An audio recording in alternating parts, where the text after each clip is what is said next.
Hey guys, this is Anime Ball Z here, and today we are going to be doing the opening part of What If Goku Became an Android. Please like the video if you haven't already and subscribe, it's totally free and you can unsubscribe whenever you want. There's nothing much else I'd like to say in the intro, so without further ado let's get into the video. Slick talker since a jet. Winter time, all the time, ooh, yeah. Look at the way that I move, swag, disrespectful and I'm rude, okay. I had cocaine in the school. To begin this What If, it starts shortly after the end of the Piccolo Jr. saga. Goku has just defeated his adversary to claim the world title. Across the bloody battlefield, a small vibrating object oversees the entire event. Dr. Gero watches intently and is deep within his thoughts. Beside the live content is recorded content from hours prior. He continues examining Goku, then slams the desk ahead of him. His body would be the perfect vessel for my next android, Dr. Gero realizes, raising up to pace up and down in his lab. You know what, I'll take you in. As revenge, you will become my puppet and follow my every order, Dr. Gero declares, looking back at the several screens on his lab wall. Shortly after, Goku's son Gohan is on the way and he is spending a lot of time with Chi-Chi as she is pregnant and slowly needing more and more assistance. At his home, he ends up feeling a massive key signature flying toward him. He races outside, leaving Chi-Chi slightly puzzled, but he then sees the mechanical Dr. Gero in flight. He rushed his own work and made himself an android. Since this occurs several years before the android saga, his power level is only at 3000. He simply hasn't had enough material to work with. He hasn't seen Saiyans like Raditz and Vegeta yet. Who are you? Goku asks. Dr. Gero doesn't reply, then just flies down to land a powerful punch on Goku's face. He forces him away through an entire tree, but Goku flies up and holds his bleeding mouth. Dr. Gero then zooms at him again and this time knocks him clean out. He grabs his body before it drops, then flies off with a massive smile on his face. Chi-Chi watches this happen from their home and is horrified. Dr. Gero slams Goku onto one of his experiment boards, then goes to work. For months and years on end, Goku becomes the vessel for his ultimate project. He acquires Namekian DNA from Piccolo and infuses it into Goku's own body. This grants Goku the ability of Namekian fusion and their regenerative healing. However, this fusion is even better. He can fuse with Namekians but also pretty much anyone he sees fit, and he doesn't acquire their mentality in any way. Dr. Gero does this so he can maintain his control over him. He also performs mechanical enhancements to grant him infinite ki and stamina. There aren't many people to acquire DNA from as of right now, but he is still working very well. Unlike Android 17 and 18, he has a Saiyan body to work as a base, so he just makes him stronger and stronger. Finally, he begins reprogramming his mind so that he follows only his orders. About 5 years pass and his project is complete. Goku has been transformed into an android. The workbench rotates until it's vertical and Goku is removed from his straps. "Good morning, master," he says with a bow. "Polite, just as I programmed you. Now, go out and complete your mission," he says. "Of course," Goku replies, before leaving the lab. So Dr. Gero spends less time making Goku stronger. He also has less time to work with and doesn't have the DNA of pure powerhouses like Frieza and Vegeta to modify and augment Goku's power. So I'd say Goku's power level is a solid 300,000 by this point. It's hard to quantify what made the androids and cells so strong, but he did have nearly 5 extra years to work on them and much more material. On Kame House, Chi-Chi is there with Gohan and has been spending the past few years trying to get over Goku just going missing. Raditz arrives once again and looks around in search of his brother. He takes down Piccolo and shortly after Goku leaves the lab. He is frozen by the key signature coming for him and can't believe the numbers that he reads. Before he can even move, Goku lands ahead of him. Goku is suppressing his power, but he still reads 100,000 on his scouter and he can't even move. He can't be that strong, can he? No, Vegeta's only at 18,000, there's no way, Raditz thinks, while frozen. "Kakarot, if you're this strong, why haven't you completed your mission?" he asks, slowly stepping away. "I only answer to my master," Goku replies, before zooming forward. He decapitates Raditz with a single swing and his head is left to roll across the ground. He then takes off to the location of other strong fighters that he can sense. This area is Kame House. Once he lands, Krillin and the others step out in fear before they're shocked by what they see. "Goku, where have you been all these years?" Krillin says in surprise before going to hug him. Chi-Chi is at the door with tears in her eyes with Gohan by her side. Gohan has no clue what's going on because he hasn't actually seen his father yet.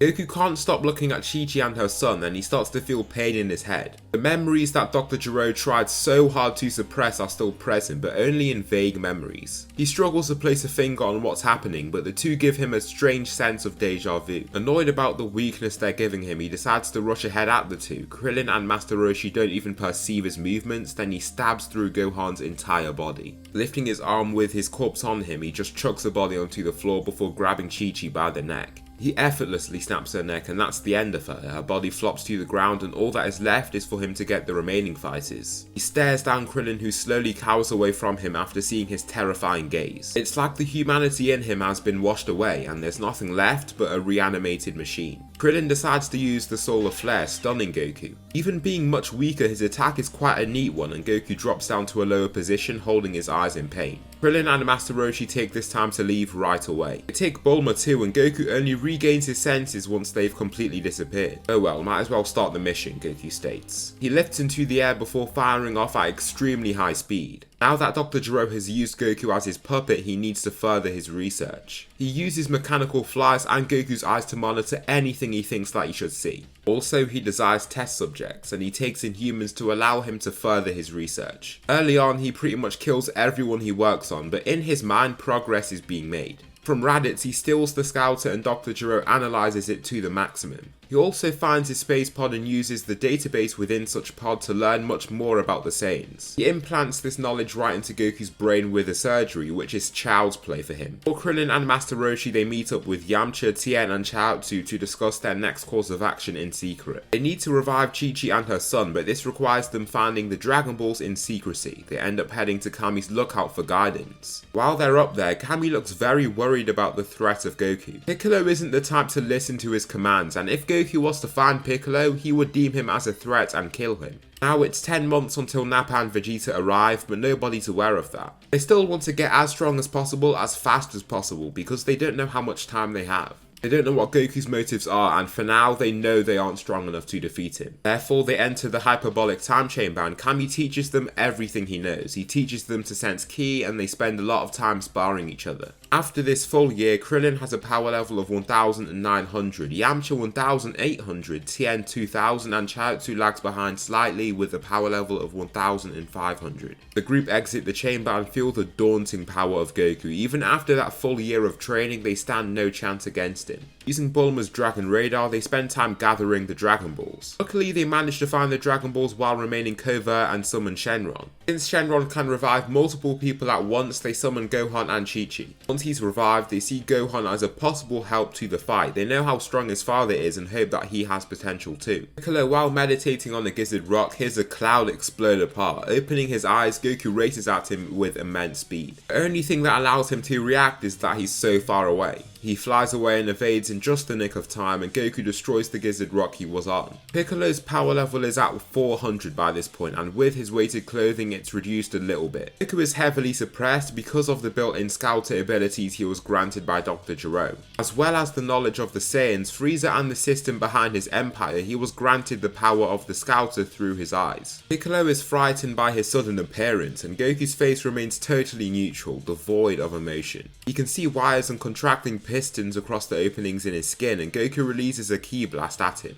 He takes the blast and is heavily injured by the attack. It rattles him and he looks visibly stunned by the single energy blast. Goku, he couldn't have become this strong over the years, could he? Piccolo wonders, watching him lower his arm. Taking the chance he's been given, he swallows his pride and decides to try and save his own life. He flies away as fast as he can, as spontaneously as he can, and Goku doesn't see the need to chase after him. Scouter can no longer see his power as he's out of range, so he just flies off. If he impedes Master's progress, he will perish, he declares to himself, flying off. In his flight, he gets a flash of a memory with Chi-Chi. He grabs his head in pain as he flies before shaking his head and continuing on. Probably some malfunctions, he tells himself. Gohan enters the hyperbolic time chamber along with the humans for a year and ends up growing a monumental amount. He reaches a power level of 5000 compared to the measly power level of 2800 he reached in canon. That was by the time Nappa and Vegeta arrived. After he finishes, they exit to find Piccolo Jr. on the lookout. He is still injured from his fight with Goku, but he will recover. What's going on with Goku? Why is your friend trying to kill me? Piccolo asks, in rage. Kami holds him back as he approaches the fighters. To put this politely, you don't want to aggravate those fighters. Far outclass you now, Piccolo, Kami says, with his arms stretched out. Stronger than me? Yeah, that's why you're hiding from him too. Stop your bluffing, Piccolo says, shoving Kami away onto his knees. Krillin's power level is 3,500, Tien's is 3,750, Yamcha's is 3,000 and Chiaotzu's is 2,500. They certainly outclass Piccolo. Now that they can sense ki after being taught by Kami in their first year in the hyperbolic time chamber, they fearlessly stand against him. Then Piccolo starts to think twice about his rash attitude. "Well, I don't want him alive any longer," Piccolo says. "We're trying to get strong enough to face him, but we still need time," Kami explains. "You've been in this chamber here where we can train for a year when only a day passes outside," Krillin explains. Piccolo's eyes light up as he says this. He storms past the fighters before abruptly stopping. "What are you waiting for? Where is it?" After this, the group decide to head in there for one final year. They're afraid that it could totally mess up their mentality if they constantly go in and out. Also, they simply don't know what's going on the outside when they're in there. Goku could destroy the whole planet in a flash and they know nothing about it. A full year passes and the group are adamant on staying out in the real world for at least a while. Gohan is now not even young, being as old as he was when Goku arrived from Yardra in Canon. After training with Piccolo and going through some arduous training on his own, his power level skyrockets. He is at a solid power level of 250,000 now. Piccolo's is at 6,000 after sparring such a strong Saiyan like Gohan, and the group remain out of the chamber. Dr. Gero is still in intensive research and doesn't want to enact his mission of taking over the entire planet just yet. He still needs more test subjects and needs to run hundreds more experiments before he thinks he's ready. So 10 months pass and the Saiyans of Vegeta and Nappa soar down to Earth. Everyone senses this power, even the Sea Fighters. They remain reluctant to head to their location right away if Goku is present. Judging from how Goku acted when they met, they wouldn't be surprised if he just goes off to kill them. Just as they expected, they feel Goku's massive key signature heading toward the other key signatures, and they remain covert, with their own key signatures kept to an absolute minimum. Nappa destroys East City with a maniacal chuckle, then sees Goku in flight above him. Nappa and Prince Vegeta IV. Power levels of 4,000 and 18,000 respectively, Goku thinks, in his slow, terrifying descent. Goku has the whole system of Frieza's empire logged into his mind, and he also can see their power levels with the built-in scouter in his eyes. Therefore, he recognizes the two as soon as he sees them. Both Nappa and Vegeta can't believe the numbers that they're reading. 300,000, Vegeta blurts out, ripping off his scouter right away. Goku lands ahead of him within the newly formed wasteland, and they both cower away in fear. They are taken aback by the mechanical parts they see over his skin, silver wiring and other buzzing technologies. No chance that this low-class Saiyan has a power level of that level, Vegeta says, charging at Goku. "Perish," he shouts out, but Goku evades his punch with ease. To him, Vegeta's flying through a pool of resin and he can track him with absolute ease. Vegeta throws successive strikes and does so explosively and powerfully. However, Goku continues to dodge every attack he throws. He sees Vegeta's power level of 18,000 and Nappa's power level of 4,000. He knows that their Saiyan bodies would be valuable assets to his master's research, and so doesn't immediately try to kill them. He could use Namekian fusion to gain extra power and their abilities, but he sees no need to do that now. Vegeta just stands there horrified. He has no clue how Goku has done what he's done, and his eyes stay totally widened. He's never had to face someone that is just so far ahead of himself, and his mind doesn't know how to cope with it. With a single neck tap, Vegeta loses consciousness and Goku then shoots a death beam through Nappa's chest. His attacks were too fast for the two Saiyans to even react to. Their bodies both flop to the floor and he lifts them both to take them back to Dr. Gero's base. With the bodies of Vegeta and Nappa, Gero heals Nappa so that he doesn't die, and he begins his agonizing, torturous experiments. Piccolo's power level is now 8,000 and he watches Goku fly past him. He's tired of hiding and not facing him, and he begins lifting into the air to charge at Goku. He flies toward him with a keen smile on his face, and Goku notices his presence from a few miles away. Piccolo never trained under Kami, and so he doesn't know how strong Goku really is. Goku then sees Piccolo charging at him and swerves past his incoming attack with ease. "I let you keep your life before, don't think that I'll do the same now," Goku declares, watching him. "Try me," Piccolo shouts back, powering up to the very maximum. His charging of power and proximity to Goku makes the other fighters very alarmed. They gather at the Kame house from feeling this event taking place, and they all look very concerned. "Where's Piccolo? It's him, he's trying to fight Goku," Krillin realizes, in shock. "He never learned to sense ki, he doesn't know how strong Goku is," Tien says, making the other fighters take gasps of shock from the realization. We need the Dragon Balls. If we don't have those, then we can't wish back anyone that dies, Krillin says. With all our power together, we might be able to take him down. We need to try, Krillin says, while rushing out the Kame house. Gohan walks up to the front of the group of fighters and flies off, soaring right past them. Gohan ends up gaining a similar relationship with Piccolo after training with him for so long. He hasn't had a father figure like Goku, and Piccolo has almost taken that role. He's definitely not caring enough to fully be his father figure, and Piccolo is only 4 years older than Gohan after all. Piccolo punches Goku only to see that nothing happens. His body feels like pure metal, and he then pulls himself back as quickly as possible. He begins charging his special beam cannon, and now being much stronger, the charge time has decreased a significant amount. He shoots out the blast and Goku just swerves past it effortlessly. Goku really isn't having any problems with him, then he just grabs him by the neck. Piccolo struggles for breath and Gohan increases his pace as he sees this. Just before he can reach him though, he snaps the Namekian's neck before swat kicking Gohan into a rock hill. He tries to hit him with another attack in quick succession, but Krillin's Destructo Disc comes hurtling toward him. He sees Krillin's power level and doesn't seem bothered right away, but the blade severs his arm right off. His face is that of horror and Krillin has a slight smirk as he has hit the target. However, seeing Goku's face washes away any sense of happiness he's gained. "You pest, I've kept you all alive for far too long," Goku claims before his arm regenerates. A new limb covered in weird juices appears and he shakes it off before charging at the Z fighters. Tien steps ahead of Krillin because he knows he's slightly stronger and thinks that he could have a better shot of fighting Goku.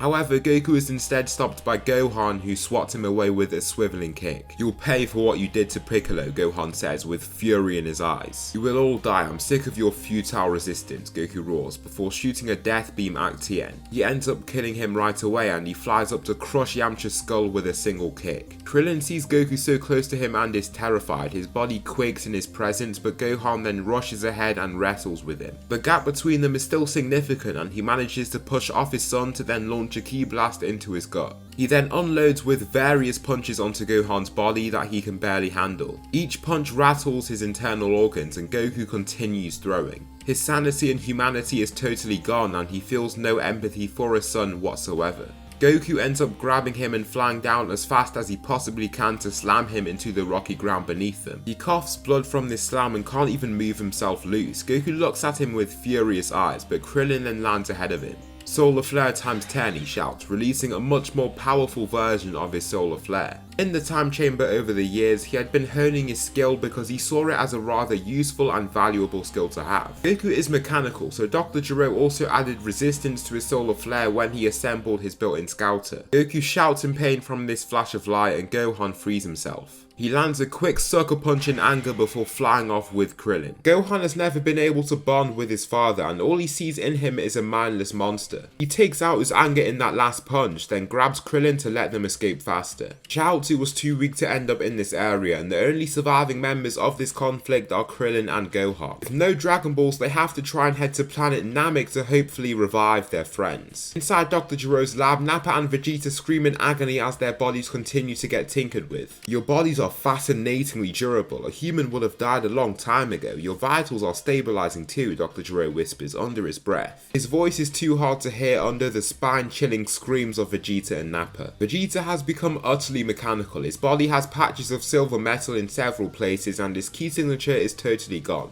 His eyes have also been changed to a blood red. His screams have robotic undertones and it's clear that Vegeta is no longer just a Saiyan. Nappa on the other hand looks like a complete beast. He is covered in brown fur and has been given red eyes by Dr. Gero also. His muscle mass has increased even more somehow and his screams are like the wails of a wolf. He's extracted the powers of Uzaru and has provided it into his base form. Vegeta continuously pulls on the strong metal constraints on his wrists and ankles. What he notices is that the metal starts to bend. Feeling this happen, he uses the pain in his body and his fury to power up, releasing a massive aura. Dr. Gero is taken aback by the power he still possesses even after his debilitating experiments. His vitals are already this stable, how? Dr. Gero asks, as Vegeta breaks free. Once he breaks free, he rushes over to Nappa before Dr. Gero can even do anything and rips off his constraints. The two augmented warriors stand beside each other and stare down Dr. Gero, who cowers away with his arms extended. Please spare me, Goku, Dr. Gero shouts. Goku is currently flying back to the lab after getting stunned by Krillin, and here's the message that has been relayed over to him wirelessly. Hearing this call, he races over to Dr. Gero as fast as he possibly can and crashes through the lab cover. The metal shutter at the lab's entrance goes flying across the lab, and the two Saiyans decide to escape instead of trying to face Goku. Their main desire is to leave this planet and finally be free after the traumatic times they've been through. What are you doing, Goku? Catch them. We have your older brother's ship and you know how to navigate it. Find them wherever they are and bring them back to me. That's an order, Dr. Gero roars. Of course, Master, Goku says before hastily flying after them. So that will conclude the opening part of What If Goku Became an Android. Please tell me something you liked about this video or something that I should improve on for the next one. Thanks so much for watching and I'll see you in the next video.